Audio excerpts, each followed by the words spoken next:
12. Presumption 1. Jackie's POV. Got your email. What's the problem? I asked James over the video call. Not much. We appealed for compensation due to their late payment, he replied casually. And what's the probability? We've already won it, don't worry. He'll have to pay the fine. The court is completely in our favor. That's good, I said, relaxing a bit. So, how's everything there? He asked curiously. Cool, I replied. And what? I asked, deliberately avoiding his gaze. And what about that Indian girl you mentioned last time? What girl? I replied, feigning innocence. Really? James raised an eyebrow skeptically. Not this again. What, there's no girl? Seriously, who are you trying to fool? He shot back. I let out a long sigh before answering. The girl is weird, I said with a grin. Uh-oh. Last time she was different, and now she's weird. That's an interesting progress. What's her name? Lavanya Verma, I said, a grin spreading across my face as I spoke her name. Love what? He frowned, trying to decipher the pronunciation. I laughed hysterically. Why are you laughing? I didn't catch that. Say it again. He insisted. I actually used to call her the same thing you just did, love anew. I couldn't get the pronunciation right, and it annoyed her so much. She told me to learn how to pronounce Indian names properly, and I actually did. Can you believe that? I mean, I was calling my assistant Belram, but his real name is Balram, I explained, laughing between sentences. How many days has it been since you left? He asked with an amused expression. 1, 2, yeah. 2 days, I guess. Why? I asked, confused. Because you sound like you've been living there for ages. Just 2 days and so many stories. And you've already picked up an Indian accent? That's unbelievable. Do you even remember how nervous you were before going there? He teased. True. It does feel like ages. Yeah, right. So many things have happened. In just 2 days, I replied, smiling dreamily. Wow, you actually seem happy. I thought you wouldn't last there for long, but it looks like you're enjoying life more than ever, he remarked. My smile faded as his words sunk in. Is it true? Have I changed? No, I reasoned. This is James. He says anything, don't believe him. Shut up, that's not true, I retorted. Oh, really? So you're saying you don't like being in India? He probed. No. Yes. I guess. I don't know. I, don't hate it, but that doesn't mean I love it here either, I replied diplomatically. Sure, next time bring that chick on the call. I want to see her, he said, laughing. Hey, her name's Lavanya, I snapped. Yeah, bring her next time. I want to see that hot Indian beauty, he teased further. Does he have a death wish? James, get back to work, I ordered, hardening my jaw and hanging up abruptly. How dare he talk about her like that? Men are dogs.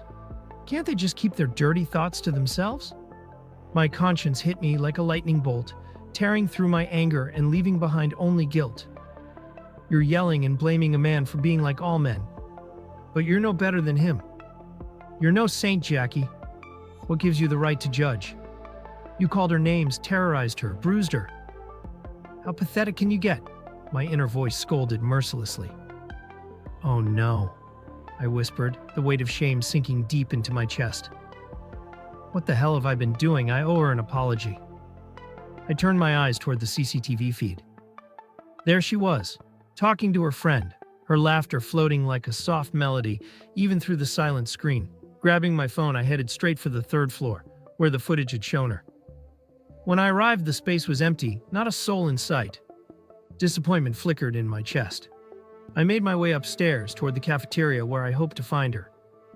As I entered, I saw her seated at a table. Her face glowed with a light blush, and she was listening intently to a man speaking to her. The man's back was to me, his face obscured, but something about him made my jaw clench involuntarily. I spotted a worker cleaning tables nearby and strode over. Hey, you see that girl? I gestured toward her. Yes, he nodded, looking apprehensive.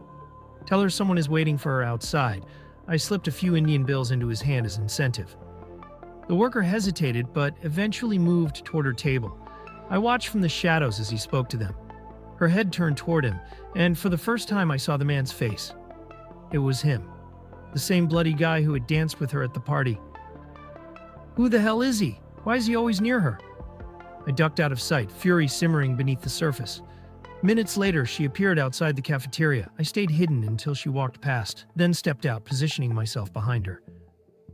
When she turned and saw me, the air shifted. She choked on her breath, her fear palpable. That was the reaction I'd anticipated. I'd counted on it. Her gaze darted around, searching for an escape. "There's no one else here," I said coldly. She gasped, her unease deepening. "Yeah. Actually, the canteen staff told me someone was waiting here. I think he mistook me for someone else or was just joking. I should go back. My friends are waiting." She tried to sidestep me, smiling weakly, but I blocked her path. "Not so fast, darling." "I don't think he lied," I said, my tone laced with authority, or was mistaken. She faltered. "Huh? What do you mean?" There was a long pause before her eyes widened, suspicion dawning on her face. "Did you send the canteen staff?" She stammered nervously. "Come with me," I ordered, turning on my heel and taking a step forward. But there were no footsteps behind me. I glanced back to find her frozen in place, her expression a mix of uncertainty and fear. "Why isn't she moving? Didn't you hear me?" I snapped, my voice cutting through the air. Still, she stood rooted to the spot. Frustrated, I strode back to her, grabbed her arm and began pulling her along. What are you doing, sir? Please leave me. My friends are waiting for me. Sir, please, I don't want to go anywhere with you. Let me go, please let go of me," she cried, her voice trembling with desperation, but I ignored her. She kept struggling, trying to free herself from my grip, but I held on firmly. Her delicate hand felt fragile in my grasp, like a petal caught in a storm. I dragged her toward the elevator, refusing to let go for even a second. My resolve was unshakable. When the elevator doors opened, I attempted to pull her inside. She resisted fiercely, pushing back with all the strength she had. "No!" she screamed, her voice echoing in the hallway. "Why are you doing this to me? I'm not your property, Mr. Dawson. Leave me." Her anger burned through her words, and I couldn't help but smirk. "Cute. Get inside. Do as I say or I'll do it my way," I warned, my tone leaving no room for negotiation. Her face turned pale, tears welling in her wide eyes before streaming down her cheeks. "What did I do to you? Why are you doing this to me? I'm not that kind of girl. Please leave me. Please," she sobbed, her voice trembling with desperation. For a fleeting moment, her vulnerability made me hesitate. My grip faltered, and guilt pierced through me like a blade, but I quickly steeled myself. I wasn't about to let her go. In one swift move, I pulled her closer, wrapping my arm tightly around her side. Startled by my sudden action, she froze, unable to move or fight back. Her face was mere inches below mine, her petite frame dwarfed by my height. "Let's go," I ordered, dragging her into the elevator and pressing the button for the ground floor. She stopped struggling, her resistance replaced by silent shock. Her arms were crossed protectively over her chest as though shielding herself from something unseen. I glanced down at her feet. "You're not wearing heels today. How's your ankle?" I asked, my voice softer. She didn't respond. Her silence lingered like a heavy fog. When the elevator stopped, I led her outside the building and toward my car. Unlocking the passenger side door, I gestured for her to sit. She hesitated, her body language screaming defiance, but the sharp glare I gave her silenced her protests. Reluctantly, she slid into the seat, her gaze fixed on her lap. "Don't move," I warned, before shutting the door and walking around to the driver's side. For the next 20 minutes, I drove in silence. The weight of her fear filled the car like a suffocating cloud. Finally, I pulled into the driveway of a large, opulent hotel. "Get out," I commanded. She didn't budge. Her hands remained clasped in her lap, her head bowed, tears streaking her face. I sighed in frustration, stepped out of the car, and opened her door.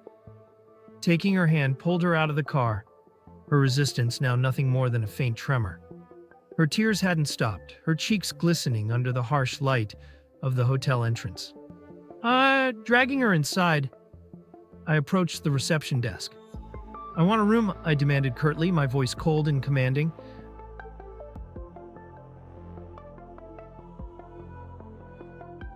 Lavanya's POV. "I want a room." His words echoed in my mind, shattering what little composure I had left. A room? My heart raced. He brought me to a 5-star hotel. For what? To rape me? Panic flooded my senses, drowning out reason. What do I do? Where's my phone? Why do I keep forgetting things when I need them most? Tears blurred my vision as despair took hold. Only God can save me now. LS, this monster really going to hurt me? This cruel, ruthless, heartless man?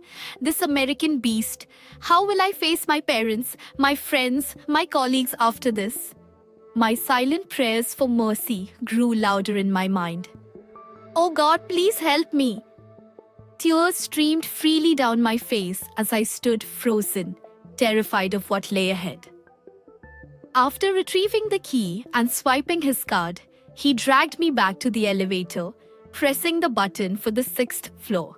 My fear heightened with every passing second. When the elevator doors opened, he led me into a narrow corridor lined with numbered doors 607, 606, 605. He stopped at a door marked 604. Unlocking it with the key, he pulled me inside before shutting and locking the door behind us. I flinched at the sound of the lock clicking, a dreadful finality settling over me. He slipped the key into his pocket, ensuring there was no escape. My heart pounded violently, each beat loud enough to drown out my thoughts. My fear was paralyzing, silencing any attempt to speak. Should I scream for help? Nice room, he remarked nonchalantly, as if we were merely on a casual outing. He took a deep breath, releasing my hand, and for a fleeting moment I felt a faint sense of relief. But it was short-lived. The reality was far worse. I was trapped in this room alone, with this man who had already proven he could hurt me. The thought of him putting his hands on me sent shivers down my spine. My stomach churned, my legs gave way, and I collapsed to the floor, trembling. Covering my face with my hands, I began to sob uncontrollably, my cries echoing in the cold silence of the room. This is it. I could see it clearly in my mind. He would strip me of my dignity, tearing at my clothes and my spirit. He would hurt me as he had before, his cruelty leaving bruises and scars that would haunt me forever. My imagination spiraled into terror, each thought more horrifying than the last. He'll ruin me, shatter me, destroy every part of me. Tears poured down my face, soaking my palms. I was utterly helpless.